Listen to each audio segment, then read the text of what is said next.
Y hoy tengo una tarea muy difícil, muy amable, muy lindo. Llegó Ian como cada semana, ¿verdad?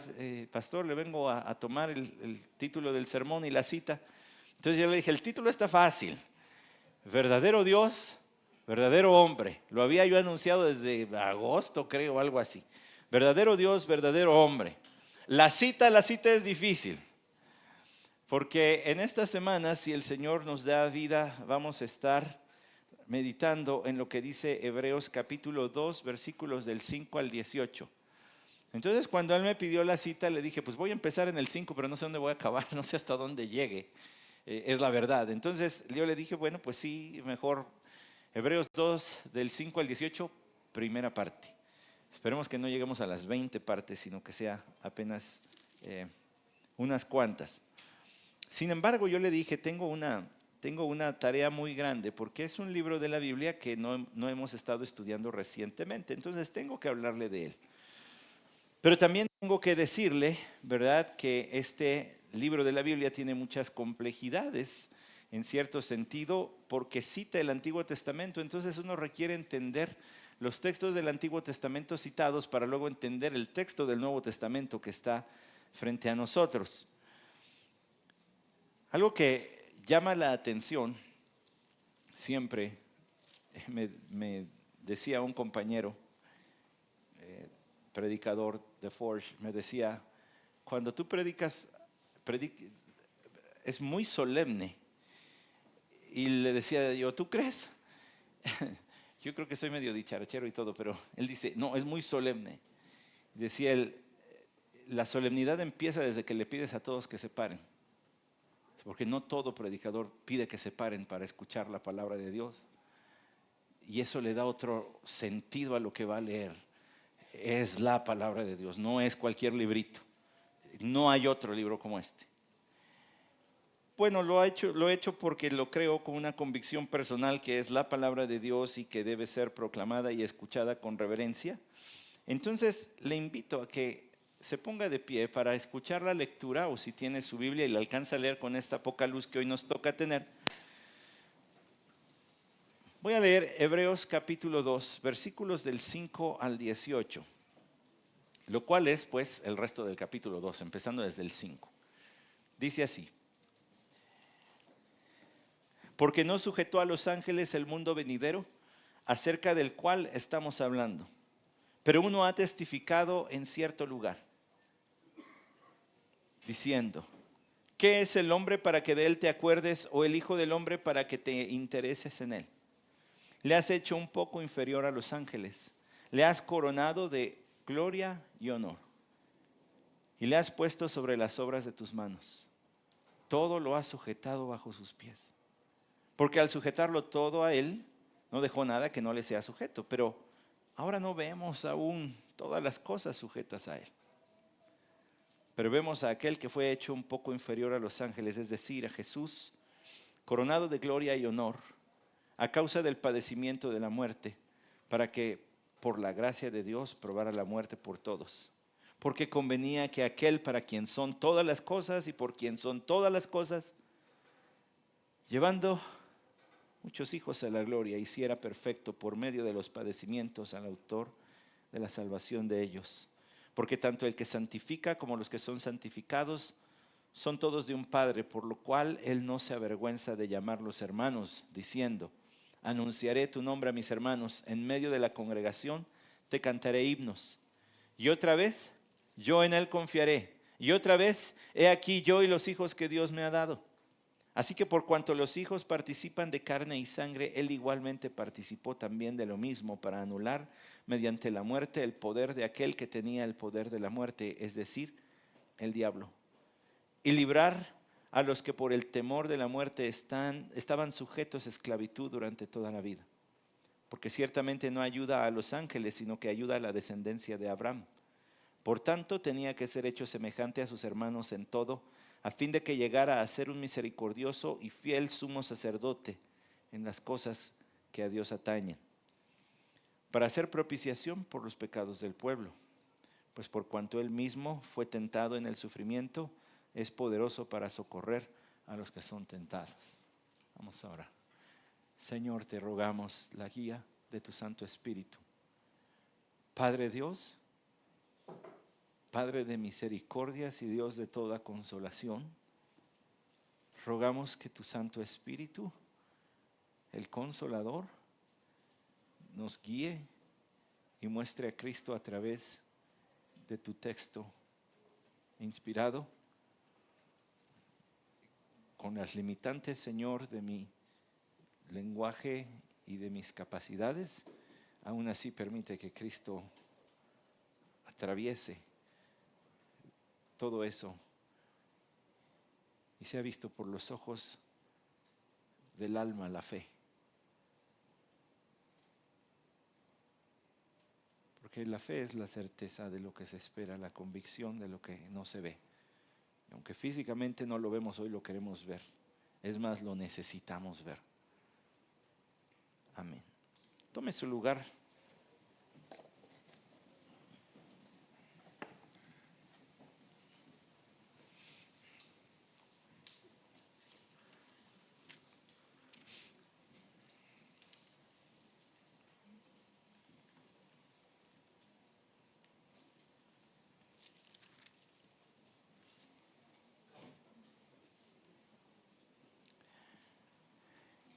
En Lucas capítulo 1, un ángel se presentó al Señor. El ángel Gabriel se presentó ante María, un ángel del Señor, se presentó ante María y le dijo: no temas, María, versículo 30, porque has hallado gracia delante de Dios. Y aquí concebirás en tu seno y darás a luz un hijo y le pondrás por nombre Jesús. Este será grande y será llamado Hijo del Altísimo. Y el Señor Dios le dará el trono de su padre David y reinará sobre la casa de Jacob para siempre, y su reino no tendrá fin. Su reino no tendrá fin. La promesa hecha a David: te voy a dar un descendiente que se siente sobre tu trono para siempre, es una promesa que solamente Dios podría cumplir. Solamente Dios podría cumplir, porque para que un rey reine para siempre, ese rey tiene que ser inmortal. Y si no es inmortal, al menos tiene que vencer la muerte. Y en Cristo Jesús usted tiene un rey que venció la muerte. Un rey que ni la tumba lo pudo encerrar. Piénselo. Todos los demás cuerpos caídos en este mundo han sido resguardados, bueno, los que alcanzaron sepultura, quiero decir, bajo un sepulcro, excepto Cristo. Y su reino no tendrá final. ¿Se imagina un reino donde no haya enfermedad? Porque el rey es el médico divino. ¿Se imagina un reino donde no hay injusticia? Porque el impartidor de justicia, el que tiene a todos sujetos con vara de hierro y el que es juez, es el propio rey.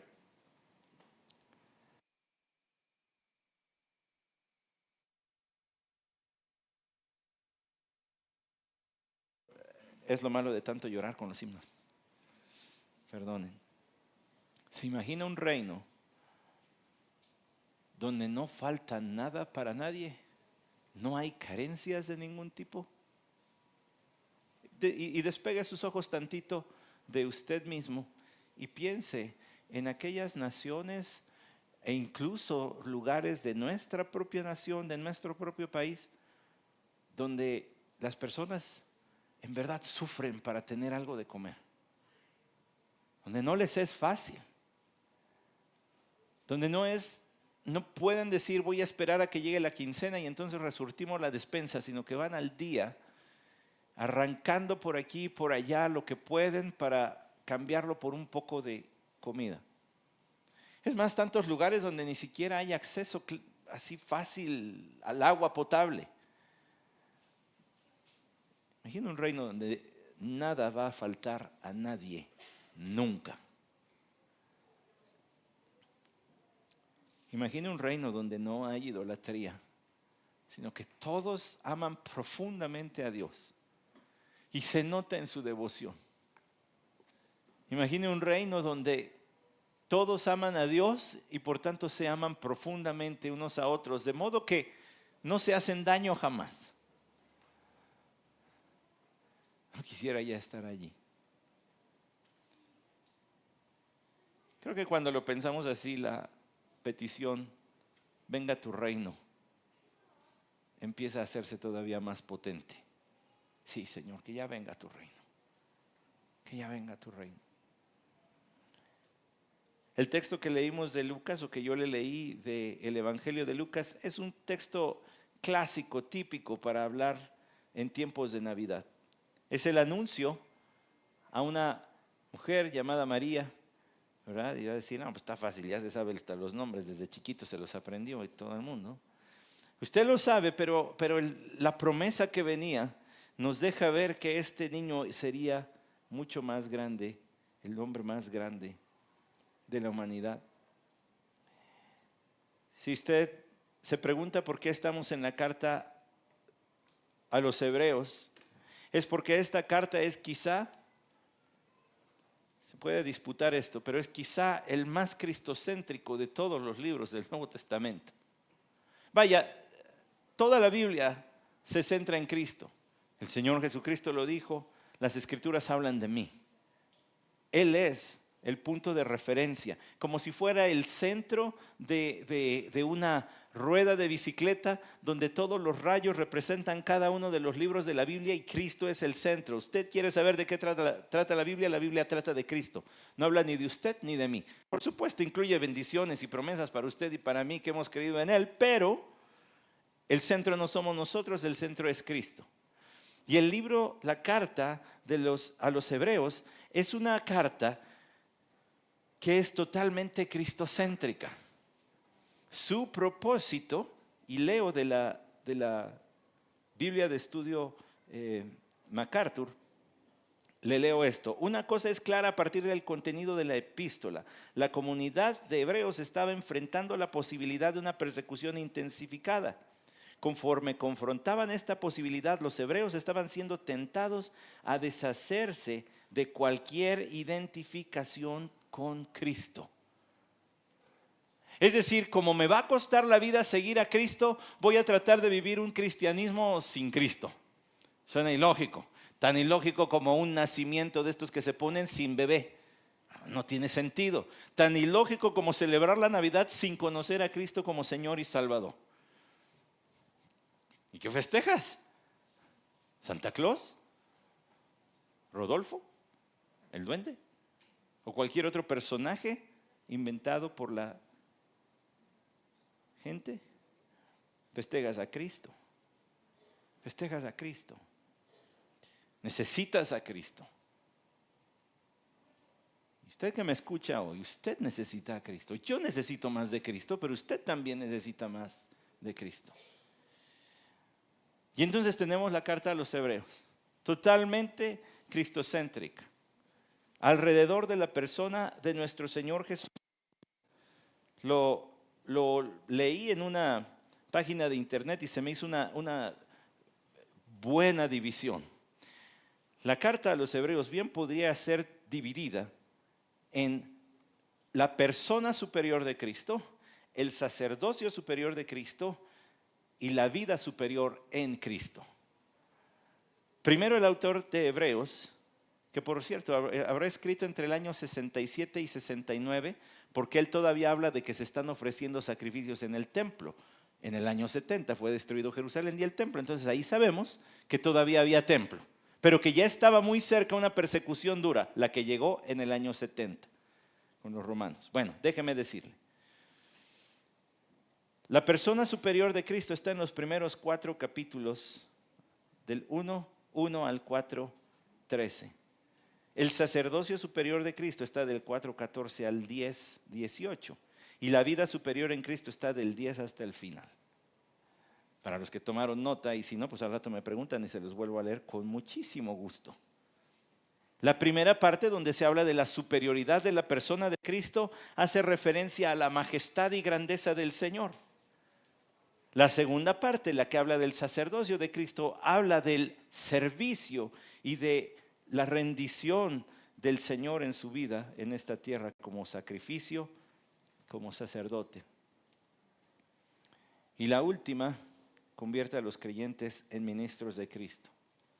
Mire, usted y yo, si yo hubiera tomado el tiempo de leer los 2 capítulos de la primera carta a los Hebreos, tendría todavía menos tiempo del que me queda.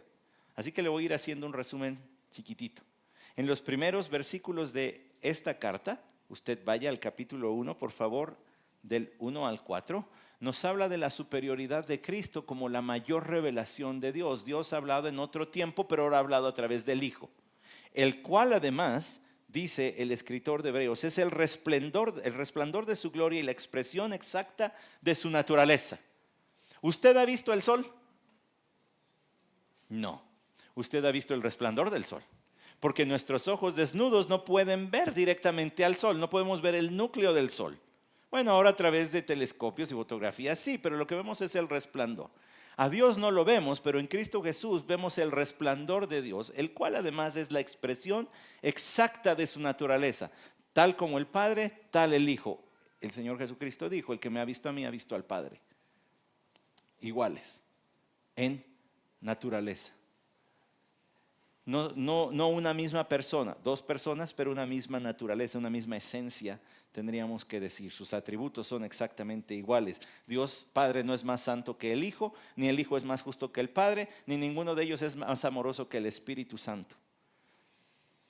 Después de llevar a cabo la purificación de los pecados, dice el versículo 3, se sentó a la diestra de la majestad en las alturas, siendo mucho mejor que los ángeles, por cuanto ha heredado un nombre más excelente que el de ellos. Es decir, Dios le ha dado a Jesús un nombre más excelente que el de cualquier ángel. Y uno podría decir, ¿y por qué comparar a los ángeles con Cristo?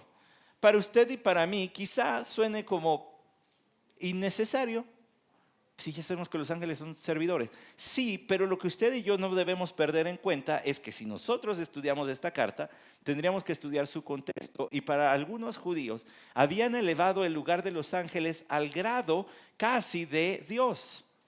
Pues si habitan en su presencia, si son poderosos, son casi dioses. No es difícil encontrar esto. Vuelvo a citar la Biblia MacArthur, que dice: la comunidad Qumran había llegado al punto de decir que el ángel Miguel era más alto en estatus que el Mesías venidero. Este tipo de aberraciones doctrinales podrían explicar el énfasis de la epístola a los Hebreos, capítulo 1, de la superioridad de Cristo sobre los ángeles. Entonces ya andaba rondando en la mente de algunos que algunos ángeles eran sumamente poderosos a tal grado que el Mesías estaría por debajo de ellos. Por eso el capítulo 1 de Hebreos se invierte en decir: no es así. Cristo es superior a los ángeles. Y para eso, algo muy bello que ocurre aquí en el Evangelio de Mateo es que esta carta fue escrita a los judíos, a los hebreos. El Evangelio de Mateo también fue escrito a los judíos. Por eso Mateo es el que más cita el Antiguo Testamento de todo el Nuevo Testamento. De todos los que escribieron algo del Nuevo, es el que más cita el Antiguo, porque le está demostrando a los judíos con su propia Biblia, que va de acá para acá, nada más el Antiguo, les está demostrando con su propia Biblia que Jesús sí es el Mesías que ellos habían estado esperando. Está tomando sus argumentos para decirle: pues si lo tienen en escritos, pues háganle caso, allí está, allí dice que es el rey que estábamos esperando. Bueno, el escritor de los Hebreos hace algo muy semejante. Toma citas del Antiguo Testamento y las explica poniéndole sentido.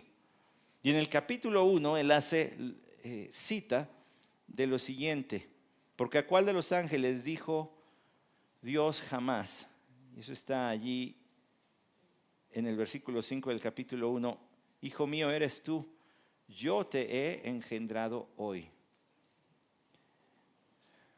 Son palabras del Padre al Hijo. Y otra vez: yo seré padre para él y él será hijo para mí. Está citando el segundo libro de Samuel, capítulo 7, versículo 14, en la promesa a David de que un heredero suyo será rey para siempre. Está, por supuesto, citando el Salmo 2, versículo 7. Y vuelve a citar, y de nuevo cuando Él trae al primogénito al mundo, dice, y adórenle todos los ángeles de Dios. Citas de el Salmo 97, 7. Y a los ángeles, y de los ángeles dice, Él hace a sus ángeles espíritus y a sus ministros llamas de fuego. Ese es el Salmo 104, 4. Pero del Hijo dice, escuchó bien, pero tu trono, oh Dios, es por los siglos de los siglos, y el cetro de equidad es el cetro de tu reino. El Salmo 45, 6. O sea, el escritor de Hebreos está tomando textos para decir, noten el lugar de los ángeles, noten el lugar del Mesías, el lugar de Cristo. Has amado la justicia y aborrecido la iniquidad, por lo cual Dios, tu Dios, te ha ungido con óleo de alegría más que a tus compañeros. Salmo 45, 7. Y tú, Señor, en el principio pusiste los cimientos de la tierra, y los cielos son obra de tus manos. Ellos perecerán, pero tú permaneces, y todos ellos como una vestidura se envejecerán, y como manto los enrollarás, y como una vestidura serán mudados, pero tú eres el mismo, y tus años no tendrán fin. El lugar exaltado de Cristo, la inmutabilidad de Cristo, lo hace superior a los ángeles. Ahora, aquí es donde enganchamos el capítulo 1, el final, con el versículo 5 del capítulo 2. Pero ¿cuál de los ángeles ha dicho jamás, siéntate a mi diestra hasta que ponga a tus enemigos por estrado de tus pies? ¿No son todos ellos espíritus ministradores enviados para servir por causa de los que heredarán la salvación? Al Hijo, Él lo hizo el Salvador. Es superior a los ángeles porque a ningún ángel le dio el lugar de Salvador. Ningún ángel vino a entregarse por los pecados de los hombres, mandó a su propio Hijo. Ahora, vuelvo a leer el versículo 14 del 1 y me voy a brincar al 5 del 2. Dice, ¿no son todos ellos espíritus ministradores enviados para servir por causa de los que heredarán la salvación? Porque no sujetó a los ángeles el mundo venidero, acerca del cual estamos hablando. Es decir, los primeros versículos del capítulo 2, del 1 al 4, son un paréntesis. El gancho está del 1.4 al 2.5. Sí, hace bien usted en voltear a ver lo que le estoy diciendo allí en su propia Biblia para que vea que no le estoy cuenteando. El capítulo 1, su final, se engancha al versículo 2. Ahora le voy a explicar algo, porque he tenido que aventarme el contexto histórico sobre la marcha, hermanos del cafeteo, ya identificaron eso, ¿verdad? Ahí como voy avanzando les voy dando información de contenido porque si no, no la hacemos hoy. El libro, esta carta a los hebreos, es una exposición de textos bíblicos. En otras palabras, es una predicación transcrita, para los que les gusta transcribir, hermano, sus predicaciones. Es una predicación transcrita. Entonces, en algún lado tiene que poner la aplicación. Una vez que ha hablado de el lugar sobre los ángeles que tiene nuestro Señor Jesucristo y de que Él es el escogido para traer salvación a los hombres y su lugar de rey y su atributo de inmutable, dice en el versículo 1 del capítulo 2, por tanto, debemos prestar mucha mayor atención a lo que hemos oído, no sea que nos desviemos, porque si la palabra hablada por medio de ángeles resultó ser inmutable y toda transgresión y desobediencia recibió una justa retribución, ¿cómo escaparemos nosotros si descuidamos una salvación tan grande? Lo cual, después de que fue anunciada primeramente por medio del Señor, nos fue confirmada por los que oyeron. Lo que la tradición judía pensaba, y también encontramos esbozos de esto en la palabra de nuestro Dios, es que la ley fue dada a los hombres por medio de ángeles. De alguna manera Dios utilizó ángeles para dar a su pueblo su ley. Mire, otra vez le cito la Biblia MacArthur. El término griego supone una condición cumplida en el versículo 2. Porque sí. Es decir, se lo voy a decir de otra forma. Ya que la palabra hablada por medio de ángeles, dice, resultó ser inmutable y toda transgresión y desobediencia recibió una justa retribución. Entonces, escucha ahora sí. Una condición cumplida aquí acude en vista del hecho que los ángeles tuvieron una participación instrumental en traer la ley de Dios a su pueblo en el monte Sinaí, como referencia de Deuteronomio 33:1. Esta es la bendición con la que Moisés, varón de Dios, bendijo a los hijos de Israel antes de morir, o sea, la ley. Y luego, además de eso, nos dice en Hechos capítulo 7, versículo 53, vosotros que recibisteis la ley por disposición de ángeles y sin embargo no la guardasteis. De alguna manera Dios utilizó ángeles para dar la ley. No me pregunte cuál, porque no he buscado veces, no lo he encontrado. Pero el autor de Hebreos dice, a ver, vamos a entendernos. Y aquí, hermanos de Renovación, vamos entendiéndonos. El capítulo 1 habla del lugar exaltado de Cristo sobre los ángeles como el mediador entre Dios y los hombres, trajo la salvación, como el que es inmutable y como el que se sienta junto a Dios en su trono para reinar y tiene un nombre más alto que el de los ángeles. Antes de seguir hablando del tema de la superioridad de Cristo sobre los ángeles, les dice, pues si la ley de Dios, que fue dada por medio de ángeles, tuvo consecuencias, ¿cuántas consecuencias no traerá si descuidamos el mensaje traído por su Hijo? Si descuidamos el mensaje dado a través del Hijo, la salvación que Cristo vino a traer, entonces estamos en una peor condición que los que desobedecieron la ley. Ya le vio, el versículo 1 al 4 es una exhortación a valoremos la salvación en Cristo Jesús. No lo tomemos a juego. Yo le dije que tenía una tarea muy difícil esta mañana. Dar contexto, introducir con el capítulo 1 para por fin entrar al versículo 5 del capítulo 2. Porque no sujetó a los ángeles el mundo venidero, acerca del cual estamos hablando. Pero uno ha testificado en cierto lugar diciendo, ¿qué es el hombre para que de él te acuerdes? O el hijo del hombre para que te intereses en él. Acuérdese que venimos del capítulo 1, versículos 13 y 14, donde el Señor le dijo a Cristo, siéntate a mi diestra hasta que ponga a tus enemigos por estrado de tus pies. Eso quiere decir que Dios Padre le dio un lugar al Hijo que nadie va a tener, que nadie más puede tener. Sentarse a la diestra de Dios quiere decir sentarse en el lugar de más alto honor en el universo. No hay otro sitio más alto, no hay otro sitio más grande, no hay otro sitio de más prominencia, no hay otro sitio de más autoridad más que el que Dios le ha dado a su Hijo Jesucristo.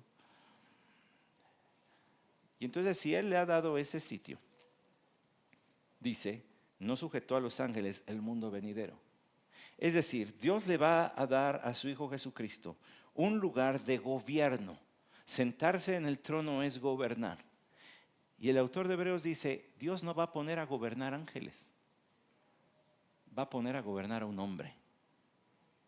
Porque el capítulo 1 de Hebreos habla de la divinidad de Jesús, el capítulo 2 habla de la humanidad de Jesús.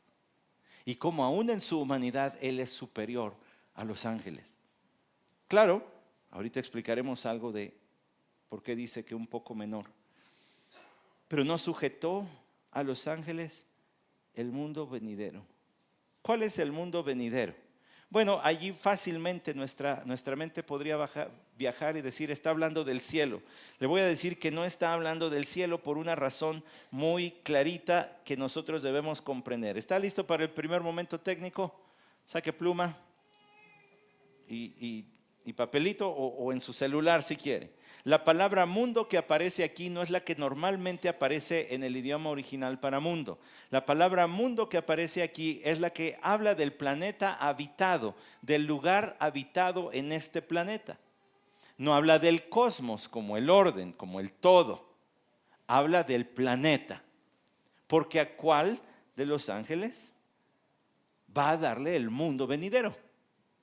Ahora, adentrémonos un poquito en el pensamiento judío.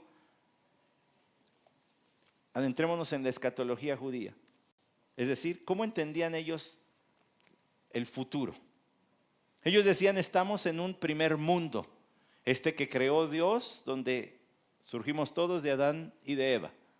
Pero luego vendrá otro mundo donde seremos gobernados por el Mesías.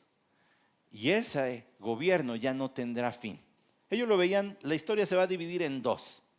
Usted y yo sabemos que la historia, el Señor ya vino, murió, resucitó, luego inició su iglesia y luego vendrá su reino milenario. Así lo dice la Biblia, es el orden más sencillo que nos arroja cualquier lectura de la Biblia.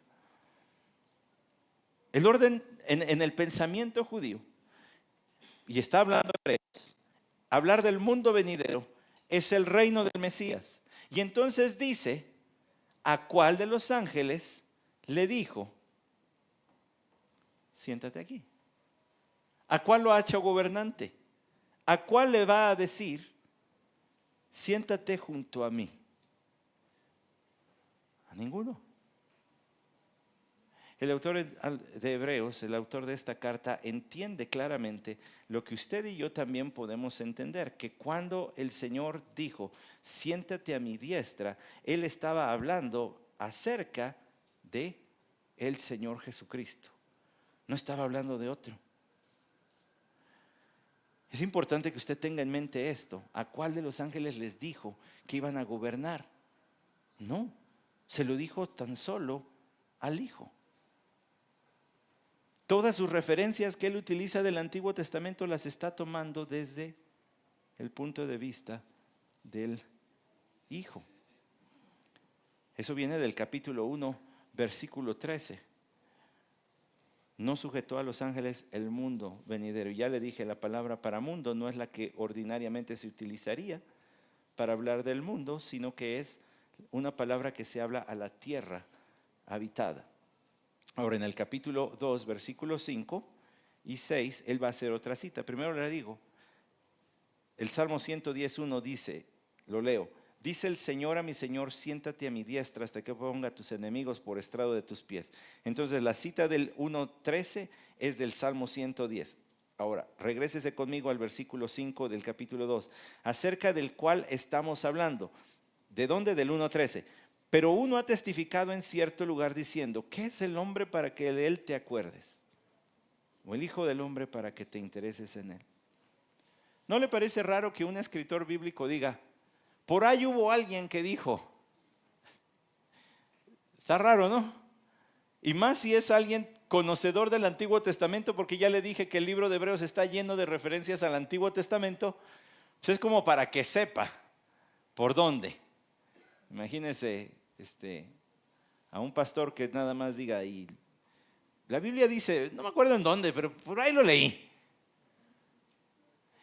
Pues estaría medio triste, ¿no? Sería así como, bueno, pues pásele a sentarse y al rato viene, ya que se sepa dónde estaba esa cita. Todo se nos puede olvidar algo, pero digo, si quiere hay que tener idea. Sin embargo, este autor no es que ignore. Lo que él está haciendo es centrar la atención en el texto. No quiere distraerse en las minuciosidades y como dijo el profeta tal, no, él va al grano. Es predicador, este es un predicador, va a lo que va. Dijo alguien, ha testificado con solemnidad como un testimonio, no nada más como una mención, sino que lo ha hecho. Le estoy desmenuzando ahí las palabras, hay que desmenuzar esto. Alguien ha testificado, ha dado certeza en cierto lugar, aunque él sabe que es el Salmo 8, diciendo, ¿qué es el hombre para que de él te acuerdes o el hijo del hombre para que te intereses en él? Ahora yo ya empecé a predicar, ya agarré calor, me van a disculpar. Cuando habla en esta cita particularmente, versículo 6, el hombre utiliza la palabra más genérica para hablar de la humanidad. No está hablando del varón, ¿qué es el varón? Sino está hablando de la humanidad. No dijo Neil Armstrong, este es un pequeño paso para el hombre, o sea, refiriéndose a él como hombre, un gran paso para la humanidad. Aquí se está refiriendo a la humanidad. ¿Qué es la humanidad? Para que de él te acuerdes. O el hijo del hombre, para que te intereses en él. Y yo sé que el título hijo del hombre es un título mesiánico, pero aquí tampoco es el título mesiánico. Porque la construcción en el idioma original no da lugar a entender que es el Hijo del Hombre, el Señor Jesucristo, sino que es la humanidad. ¿Qué es el hombre? ¿Qué es la humanidad? para que de Él te acuerdes. Mi esposa le doy siempre el trailer de las predicaciones, ¿verdad? O sea, los avances. No pude explicarle esto. Y espero poder hacerlo ahorita.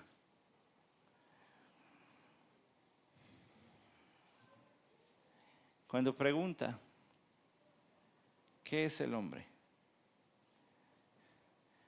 Hace ver su entendimiento de la inferioridad del hombre ante Dios. De hecho, tendríamos que ser técnicos otra vez. ¿Qué es el hombre para que te estés recordando de acordarte de él? Permítame seguir parafraseando lo que está allí. ¿Qué es el hombre para que tú, Dios, a cada rato te estés recordando tener cuidado de él? La última. ¿Qué es el hombre para que tú, santo y exaltado Dios, en todo tiempo te estés diciendo a ti mismo, acuérdate de ellos, son polvo, ten misericordia?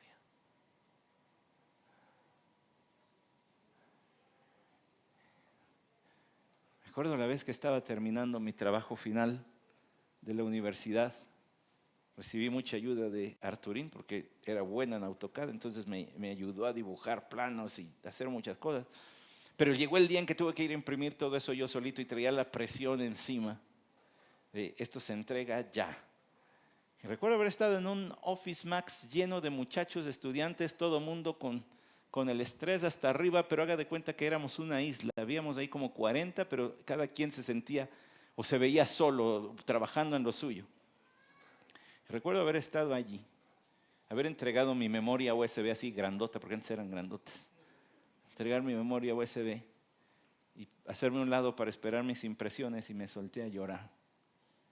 Y me siento solo. Aquí no hay nadie con quien me ayude. Aquí. 3 veces me he sentido solo.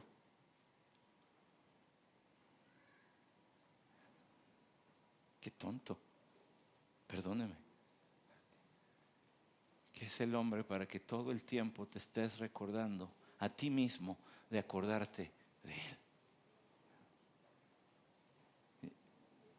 Usted y yo necesitamos acordarnos que Dios siempre está acordándose a sí mismo de acordarse de nosotros. Y luego le sigue.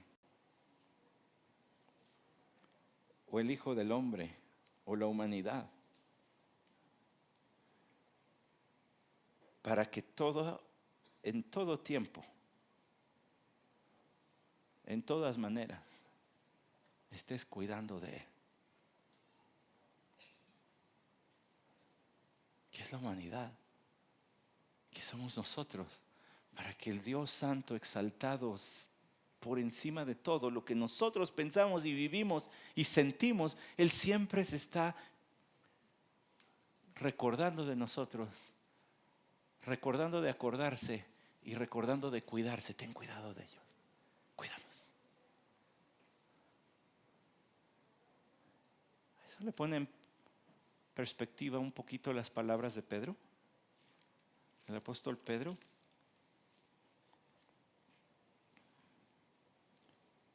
Echando toda vuestra ansiedad sobre Él, porque Él tiene cuidado de vosotros.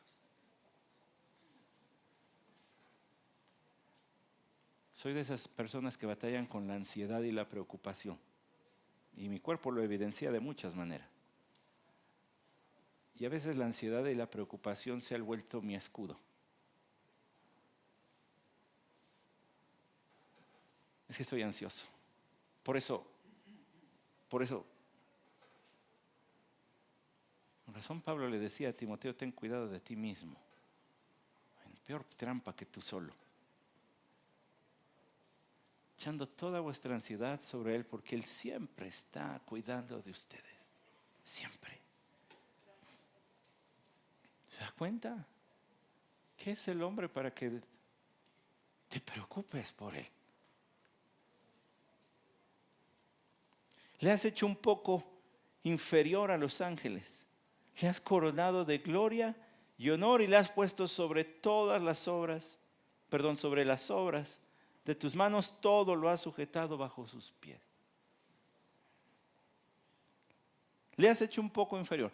Dios hizo un poco inferior al hombre que a los ángeles. ¿En qué sentido? En cierto sentido. En otro lo hizo superior. Pero le voy a decir en qué sentido. Para empezar, quiero darle otra capsulita técnica, para que no se me duerma, porque si no se me duerme. Versículo 7, le has hecho un poco. La palabra traducida como poco bien puede significar grado o tiempo.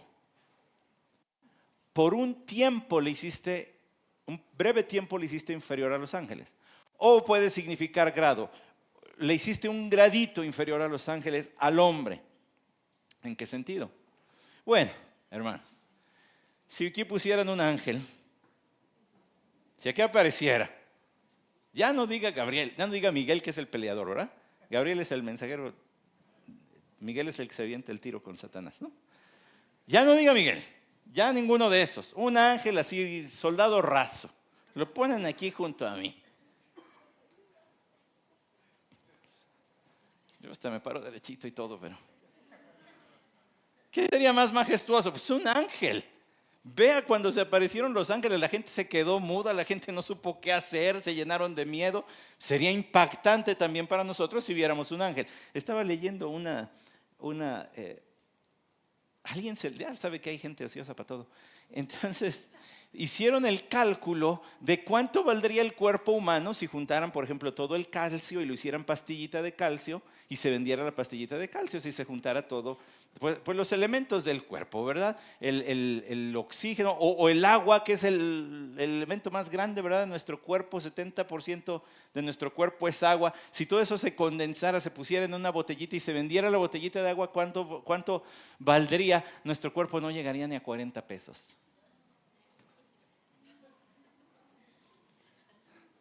¿Sabe qué hace valioso? Que usted es portador de la imagen divina. Por eso es que orábamos por esta preciosa nena. Por eso es que cuidamos a nuestros ancianitos. Porque desde el vientre hasta la tumba son valiosos porque son portadores de la imagen divina. No por los elementos químicos de nuestro cuerpo. Pero supongamos que está aquí el ángel. Él puede moverse y desplazarse, porque es espíritu, a donde quiera. Puede tomar forma física, bueno, al menos en el sentido de dejarse ver y ser percibido por los sentidos, porque hubo gente que vio ángeles, ¿cierto? Pues yo no. Yo por más que me agache, no desaparezco. No tengo los poderes que ellos tienen. No hablo lenguas angélicas, como la exageración de Pablo, si hablara lenguas angélicas. No hablo lenguas angélicas. Ellos no tienen problema de ir a comunicar un mensaje en un idioma o en otro. Lo hacen, punto. Le has hecho poco menor al hombre. ¿Por qué? Porque el hombre está en un espacio y tiempo a la vez. Estos se pueden mover y se pueden desplazar, los ángeles. Le has hecho un poco menor o por un poco de tiempo. Pero le has coronado de honra y de gloria. ¿A qué se refiere con que le has coronado de honra y de gloria? Que a nadie Dios le dio a portar su imagen, como ya mencioné. Hagamos al hombre a nuestra imagen. Génesis 1:26 dice, hagamos al hombre a nuestra imagen conforme a nuestra semejanza. Ya vieron que ya traigo la Biblia buena, ¿verdad? Porque ya llego rápido a los textos, ahora sí. Bueno, dice además, y ejerza dominio sobre los peces del mar, sobre las aves del cielo, sobre los ganados, sobre la tierra y sobre todo reptil que se arrastra sobre la tierra. Entonces Dios le dio al hombre ser portador de la imagen divina, es decir, le compartió algunos atributos. Y además le dio a reinar, a correinar sobre la tierra, que todo le esté sujeto. Entonces, inferior en cierto sentido, pero le coronó de honra y de gloria toda la creación. La puso debajo de sus pies, por eso dice allí, le has puesto sobre las obras de tus manos. Todo lo ha sujetado bajo sus pies. Allí está en Génesis 1:26. Entonces el hombre tiene una posición superior a los ángeles en ese sentido. Dios no puso a reinar hombres ni en el mundo venidero, ni en el mundo actual. No puso a gobernar ángeles en el mundo venidero ni en el mundo actual. Puso a gobernar hombres. Hombres. A ellos les dio. A la humanidad le dio. Porque está hablando de la humanidad desde el versículo 6. O sea, hombre y mujer, entiéndase. Dio al hombre, le dio a la humanidad el ser portador de la imagen divina. Porque luego Génesis 1:27 dice, varón y hembra los creó. O sea que ambos son portadores de la imagen divina, ambos son valiosos ante Dios y también ambos deben ser regentes sobre la tierra. Todo lo has puesto bajo sus pies. Y aquí el escritor de Hebreos sigue haciendo lujo de todo su conocimiento bíblico y sigue citando partes del Salmo 8, por ejemplo. Acompáñame al versículo 8, la segunda parte, porque al sujetarlo todo a él, no dejó nada que no le sea sujeto. Pues sí, ¿verdad? Vimos aves, vimos criaturas terrestres, criaturas marinas, todo. Pero aquí viene la tragedia. Aquí viene la tragedia. Pero ahora no vemos a todas las cosas sujetas a él. Se supondría que todo el mundo está sujeto al hombre, toda la creación, pero no lo vemos. Vemos que hay huracanes que el hombre no puede detener, inundaciones que el hombre no puede detener, enfermedades que el hombre no puede curar, tragedias personales que no podemos hacernos a un lado. Nos sigue sucediendo. Seguimos enfrentando despidos laborales. Seguimos enfrentando enfermedades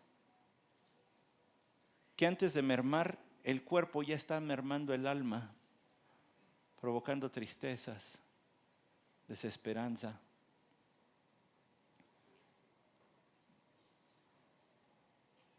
Vemos asesinatos, abusos,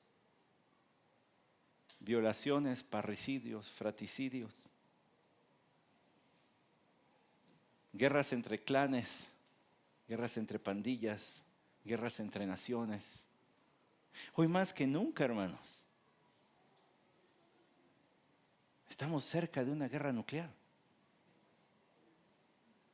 Ni en los años 60 se había dado, bueno, tal vez en la crisis de Bahía de Cochinos, pero de ahí en fuera no. No se había dado una crisis como la de hoy. Si usted ve las noticias, se va a enterar.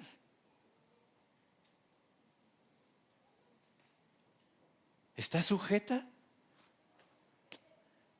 Adán y Eva, cuando mordieron aquel fruto, que no sé qué fruto haya sido, pero cuando mordieron aquel fruto no sabían todo lo que se desató a partir de allí. En ese acto brotaron todas las víboras de pecado que hoy plagan la humanidad. Porque las enfermedades son parte de vivir en un mundo caído en pecado.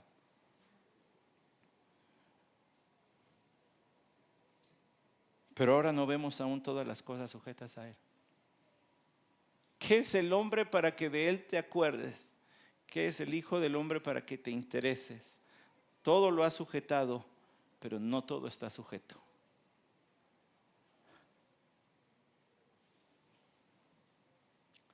Ya había el puntito de luz que viene apareciéndose en el texto. Pero vemos a aquel que fue hecho un poco inferior a los ángeles, es decir, a Jesús, coronado de gloria y honor, como rey que viene cabalgando sobre su corcel, con su corona y con su traje real, viene apareciendo Jesús. Hoy no lo vemos, pero vemos a Jesús, que ya viene. Hoy no vemos la sujeción del mundo al hombre como Dios lo había originalmente planeado, pero vemos a Jesús. Pero vemos a Jesús. No con estos ojos, pero sí con los ojos del corazón, los ojos de la fe. Usted y yo sabemos que Jesús viene otra vez y que cuando venga Él va a poner su reino milenario en esta tierra. El libro de Apocalipsis lo dice clarito, no hay forma de errarle. También vi tronos y se sentaron sobre ellos y se les concedió autoridad para juzgar. Y vi las almas de los que habían sido decapitados por causa del testimonio de Jesús y de la palabra de Dios, y los que no habían adorado a la bestia ni a su imagen, ni habían recibido la marca sobre su frente ni sobre su mano, y volvieron a la vida y reinaron con Cristo por 1000 años. Bien, lo siguiente en la agenda de Dios es el rapto de la iglesia, y después de eso la tribulación, y después de eso el reino milenario de Cristo. Pero no se preocupe con que le lleguemos a la tribulación, ya la hicimos. Al rapto pues. Y si no llegamos a eso, el Señor nos lleva antes por medio de la muerte. Y yo me supongo que ese momento será angustioso, pero será un momento y se acabó. Y ya que estemos de aquel lado, un segundo en el cielo va a compensar una vida de pruebas. Un segundo en el cielo va a ser mejor que una vida de pruebas. El caso contrario es que una vida de placeres y deleites mundanos y perdidos no va a compensar un segundo siquiera del infierno. Así que cree en Cristo hoy. Cree en Cristo hoy, en este Jesús del que habla la Biblia, el que dice, y lo tengo que decir porque pues está aquí, pero vemos a aquel que fue hecho un poco inferior a los ángeles, es decir, a Jesús. Y uno dice, no, a ver, espérame. ¿Cómo que inferior a los ángeles? Ya le expliqué la inferioridad del hombre ante los ángeles. Cuando el Señor Jesús vino a esta tierra y se encarnó, por un momento fue inferior. ¿En qué sentido? En el que estaba en un lugar, en un momento y nada más. En ese sentido, en el mismo que el hombre, que está atado a un cuerpo humano. La encarnación de nuestro Señor Jesucristo merece ser celebrada, sí, no sé si con cenas especiales, no sé si con regalos, no sé si con árboles, no sé si con luces. Creo que estas son tradiciones bonitas que no nos quitan nada, siempre y cuando nuestra vista siga en Jesús, quien por amor a nosotros, por un poco de tiempo, se hizo un poco menor que los ángeles para identificarse con los hombres, para que entonces sepamos que un día un hombre, un descendiente por la sangre de David, va a reinar para siempre, y entonces Él va a enjugar toda lágrima de los rostros. Y yo he visto aquí varios rostros con lágrima hoy, en lo que he estado hablando. Y va a quitar toda enfermedad. No más bastones.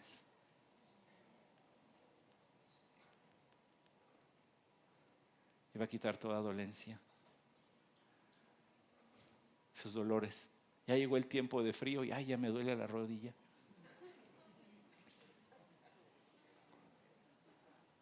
Y va a quitar toda razón para sentirte triste, deprimido, ansioso. Y va a quitar toda desigualdad. No se vaya con las ideas de hoy socialistas como esas. No, usted sabe lo que estoy hablando. Un rey, verdadera paz, verdadera justicia, sin necesidad de nada ni de nunca. Y entonces cuando llegamos a este texto de Hebreos, nuestra vista se levanta de aquí a allá. Nuestra vista pasa de las cosas ordinarias y mundanas de este mundo y de esta vida y se levanta con Cristo. Si usted ya resucitó con Cristo Jesús, entonces ponga su vista en las cosas de arriba, no en las de la tierra. Póngalas allá donde Cristo está sentado a la diestra de Dios. Eso es lo que dice Colosenses 3, 1 y 2. Otra vez la exaltación de Cristo hasta arriba. En aquellos días y en aquel tiempo haré brotar de David un renuevo justo, y él hará juicio y justicia en la tierra. En aquellos días estarán a salvo Judá, y Jerusalén morará segura. Y este es el nombre con el cual será llamada el Señor, justicia nuestra. Porque así dice el Señor: nunca le faltará a David quien se siente sobre el trono de la casa de Israel, y a los sacerdotes levitas nunca les faltará quien en presencia mía ofrezca holocausto, queme ofrendas de cereal y prepare sacrificios todos los días. Ese es el reino que esperamos. Ese es el Jesús que creemos. Ese es el Hijo de Dios que viene otra vez.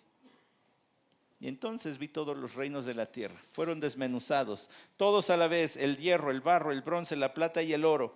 Quedaron como el tamo de las eras en verano, y el viento se los llevó sin que quedara rastro de alguno de ellos. Y la piedra que había golpeado la estatua se convirtió en un gran monte y llenó toda la tierra. Palabras de Daniel. El anterior fue Jeremías, este es Daniel.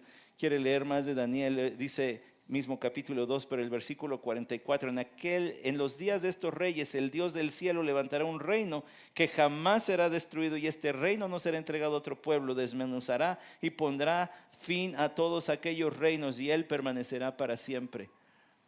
Ya le leí Lucas 1:32. Este será grande y será llamado Hijo del Altísimo, y el Señor Dios le dará el trono de David su padre, y él reinará para siempre. Para siempre.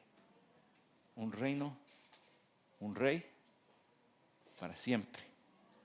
Para siempre. Entonces, cuando venimos a la adoración, no nos olvidamos de las cosas que vivimos allá afuera. Este no es un momento de apagar la vida cotidiana y hacer algo y luego regresarnos y volver a levantar nuestra mochila de piedras y seguirla cargando el resto de la semana. Este es el tiempo donde nos encontramos con Dios en su palabra, y ahí las piedras se quedan y nos llevamos a Cristo. Llévate a Cristo. Si nunca has creído en Cristo Jesús como el Señor y Salvador, sabe que eres pecador. Primero por llamarle a Dios mentiroso y no creer en su Hijo, y luego por todo lo que de eso deriva: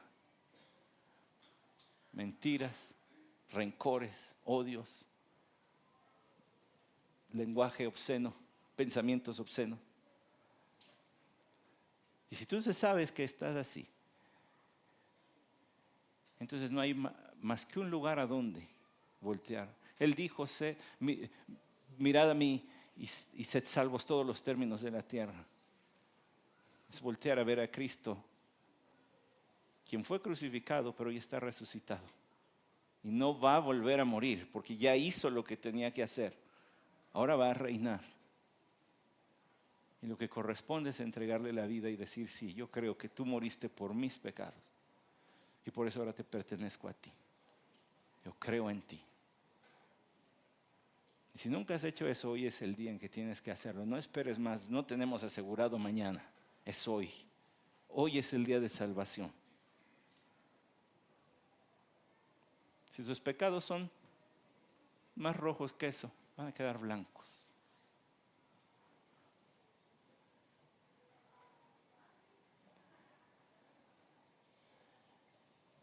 Y para usted y para mí, que ya hemos creído en el Señor Jesucristo, ya no se quede con ese Cristo tan chiquito.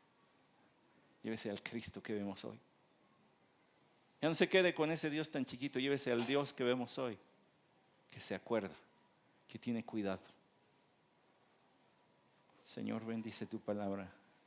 Cristo eres y siempre serás el centro de nuestra atención, el centro de nuestra adoración.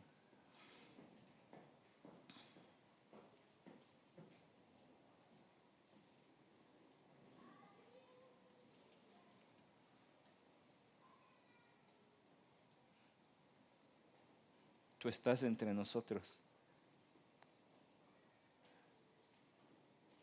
Tú estás aquí.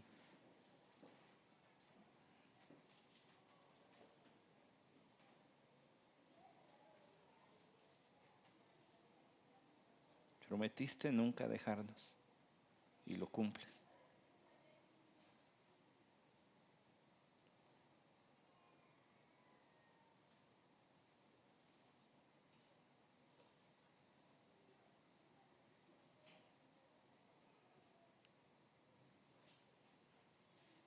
Todos los días hasta el fin del mundo y lo cumples.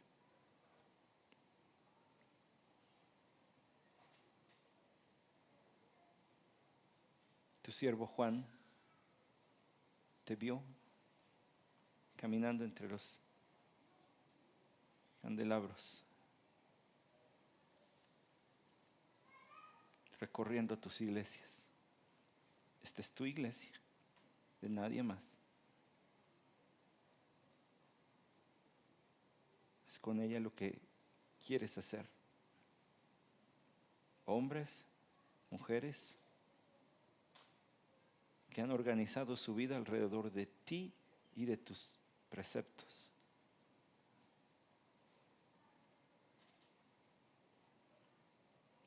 Que han cambiado lo que atesoraban del mundo por atesorarte a ti, Jesucristo.